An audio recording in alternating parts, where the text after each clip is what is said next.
literally the federal government just passed a bailout bill with $500 billion of slush funds for big businesses and corporations. Like, wow. Like, I get a little sticker shock on that. Like, Jesus Christ.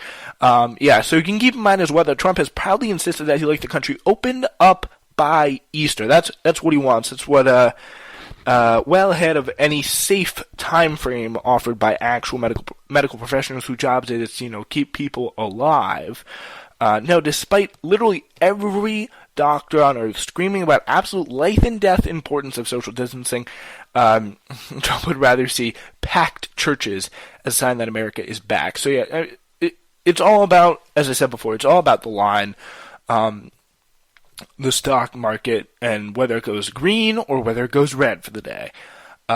Which isn't to say that he, doesn't want you alive either. In fact, he'd probably prefer it, especially if you're in a position to do something for him. You got to be nice to Trump to get aid, which is another good one. He said it's a two-way street. In reference to governors requesting aid, they have to treat us well too. They have to treat us well. They got to be nice. Andrew Cuomo's been mean. No ventilators for him. And here we get the core of Donald Trump's existence. Alive, dead, it really just does not matter to him as long as he gets something out of the almighty deal. A global pandemic is just an opportunity to for the sort of transactional change that got him impeached in the first place. What matters above all is that he feels good about himself through all of this situation. And that he knows that everyone's loving him and knows that he is amazing too.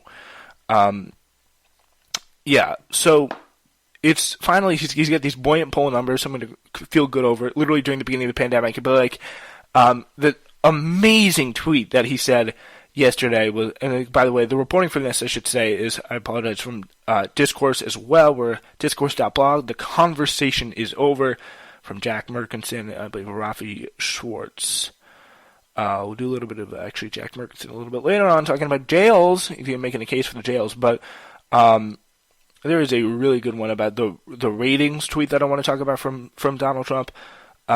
He's like, they're Monday Night Football numbers. Here it is. President Trump is a ratings hit.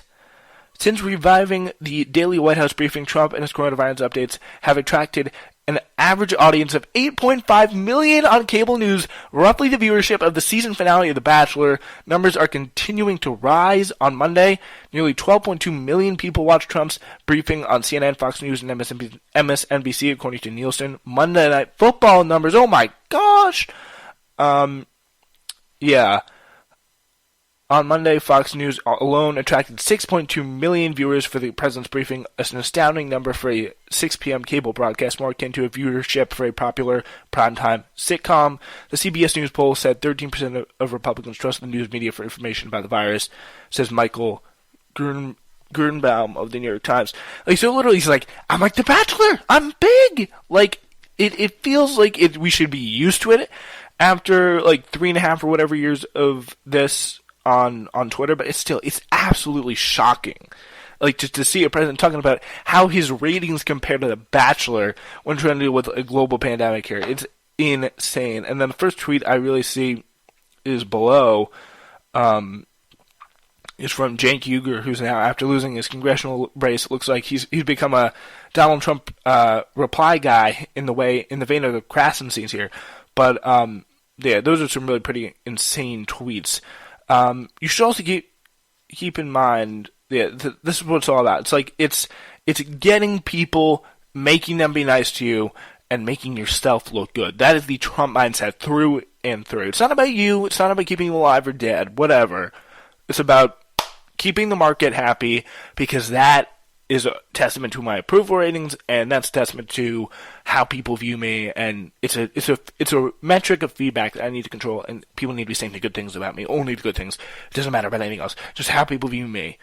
That is the kind of leader that we have in a crisis, and I think it's very, very scary, and I think you're right to be uncomfortable, to say the least, about Donald Trump and this virus. So, yeah, these are those who were really within the fever's pitch of right-wing demons who would gladly see scores of human beings dead as a sacrifice to the invisible hand of the free market, people like Dan Patrick being like, I will die to save everybody. And there's some who would really happily chug the death cult Kool-Aid themselves for the sake of freedom or America. Trump is really neither of these people. All that matters to him is him. If you're alive, great. If you're dead, well, just don't drag his poll numbers down or bank account down for that matter, and everything will be fine with him. So that's pretty much what's going on there. And here's another part of this response that was really pretty crazy. And just look, the evolution of statements as this coronavirus crisis has really evolved is insane. So President Trump said during this press briefing on the White House lawn yesterday that limiting U.S. deaths from the pandemic from 100,000 to 200,000 people would mean his administration and the country did, quote, a very good job on the whole. So he's setting a standard there. It's a really kind of like a tricky public relations move. But what really should be done is the Democrats should be playing and messaging this, talking about his changing messages. And what we see instead from Joe Biden is someone who, with the incredible take of, I don't want to get too harsh on the guy. Like, he's doing all right. I don't want to attack a president during a time of crisis. Like, he should be left alone when he's trying to deal this. He's trying to do the right thing for the country. Like, all this stuff. It's like, but no, you are trying to be the president here. He is doing an objectively awful job. You need to call him on it, and you, most importantly, need to say what you're doing better. You can't just be yelling for the cheap seats. You have to have a plan of your own, which I think a big part of the time where Hillary Clinton did not measure up. But yeah, like that is something that is very, very clear to me, and it's something that's like, it's very disturbing to see that this is happening. And it's really speaking as the death toll from the novel coronavirus case climbed to above 2,300 in the U.S., which is now the most confirmed cases of the virus in the world. Trump cited recent research warning that 2.2 million people in the U.S. could die from COVID-19 if the nation's government and population take no action to mitigate the threat.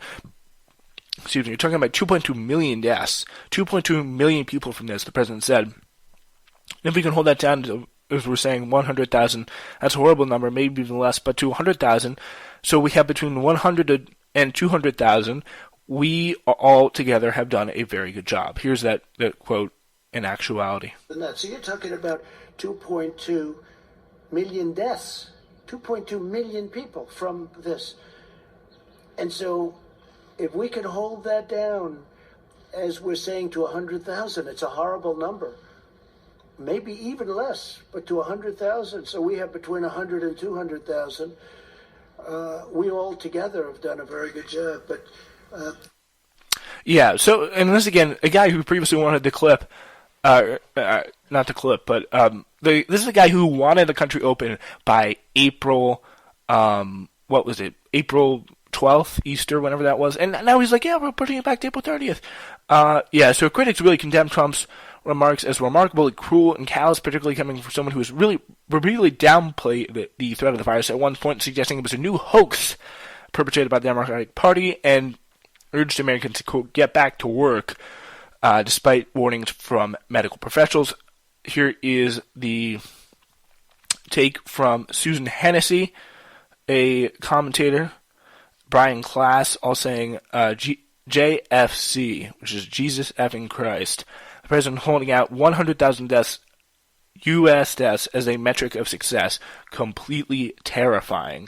1 month ago, Trump told Americans that there would be 0 coronavirus cases in the U.S. Now he's saying he will claim victory if 100,000 Americans die, which is really kind of a shocking... Like, the fact that we have seen this continually, the standards just get worse, and that Joe Biden ad, or whatever it was a super PAC ad or something like that, it was really, really good of the cases just continuing to go up in the background of Trump saying, we'll be fine, folks, we'll be fine. It's no big deal. Like, just continually, like, trying to just satisfy everyone and down as the, down the count. But, let's see. let's get that play here. This is it. This is the ad that is the crazy one that everyone's talking about of the cases continually trying to build up. Coronavirus. This is the new hoax. We have it totally under control. It's one person coming In the background, just going 7, One day 8, it's like a miracle. It will 9, disappear. 10. When you have 15 people, and within a couple of days... Yeah, I mean, that's really some crazy stuff. Like, the fact that has changed so much, it's really very disturbing. So, all right, we are going to play this message for you, but on the other side, we're talking about politics, folks. We're going to get back in the politics side of things. We'll hear a case from emptying the jails and check out the best coronavirus celebrity fails that is coming up after this message about the future of the Spencer Walsh Radio Network. Wow, how things can change from one week to the next. Hey, hope everybody out there is staying healthy. I know everything is super crazy. We feel disoriented by the COVID-19 virus. It's more important than ever to stay connected and check in with your loved ones. That's why I'm so happy I've got T-Mobile. Listen, T-Mobile isn't just talking the talk. They're taking measures right now to make life easier for everyone by doing the right thing for their customers during this really critical time. For example, T-Mobile has ensured all current customers with data plans have access to unlimited smartphone data on their network for 2 months. We're all in this together. T-Mobile truly believes that. And while many T-Mobile stores are temporarily closed to help keep customers and employees healthy, they've still got you covered with any help you need. Just check out T-Mobile.com. You can see what stores are still open and how you can manage your account online. Stay safe out there. During congestion, customers using more than 50 gigs a month may notice reduced speeds prioritization, video typically at 480p, capable device required. At Sprint, our priority is keeping our customers, employees, and communities safe. During these uncertain times, get the great service you expect without leaving the safety of your home. Shop at Sprint.com for our best new phone deals, like the amazing iPhone 11. Lease it for just $15 a month when you switch. Stay healthy and go to Sprint.com today. iPhone 11 64 gigabyte, $15 per month after 14/17 monthly credit. Apply within 2 bills. Requires new line of service, 18-month lease, and approved credit. If you cancel early, remaining balance due. Offering coverage not available everywhere. $30 activation fee. Taxes and restrictions apply. Hope everyone's quarantine is going well. Having an exciting new announcement to make. We're trying to start a new show. We don't know too much about the schedule yet, but if you want to get announcements about when it's going to come out, the future of the show, so go subscribe. It's called Processing. If you were already subscribed to Red Alert, our previous show, you will be subscribed to that as well. It's the same feed, believe it or not. So that is very fun. It's about what it's like to grow up in this day and age. We're talking to young people as much as we can, trying to get the sense of what it's like. And I know something about that as well, so I'll be able to add in my perspective. But the whole idea is to have conversations, tell stories about what life is like to truly grow up in today's day and age. So you can go subscribe to that. Go wherever you get your podcast, type in Processing SWRN, and lock in, subscribe, and get ready for more fun information as we get closer and closer to putting out our first episode. Thank you so much, and keep on keeping on, everybody. Wow. I'm that bitch. Been that bitch, still that bitch. Will forever be that bitch.